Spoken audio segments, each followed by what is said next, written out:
আমাদের কিশোরগঞ্জের হাওরের গ্রামগুলো দেখতে ছবির মতো সুন্দর। এখানকার মানুষের সরল জীবনযাপন, নেই কোনো আধুনিকতার ছোঁয়া, নেই কারো প্রতি কারো হিংসা। গ্রামের সবাই মিলে একসাথে কাজ করতে মাঠে ব্যস্ত। এরকম ছবির মতো গ্রাম কি এ যুগে দেখা যায়?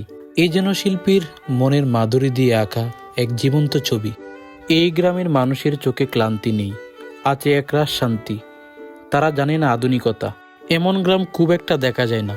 আর যারা প্রবাসে থাকেন তাদের বুকের বা পাশটা তো একটু নাড়া দিয়ে উঠবে গ্রামটা দেখে। তারা এইরকম গ্রাম ছেড়ে কিভাবে তাকে প্রবাসে। হাওরের এইরকম রাস্তা যেন একটা অনুভূতি, একটা বাড়ি ফেরার শান্তি। ছোটবেলায় আমরা বইয়ের পাতায়, কবিতার পাশে শিল্পীর আঁকা এরকম ছবি দেখতাম, দেখে মনটা জুড়িয়ে যেত। জীবন আসলে এখানেই সুন্দর। এখানকার মানুষের ভোর হয় মাটির গন্ধে, প্রকৃতির সতেজ বাতাসে। দিন দিন আধুনিকতার ছোঁয়ায় আমরা এরকম গ্রামকে হারিয়ে ফেলছি।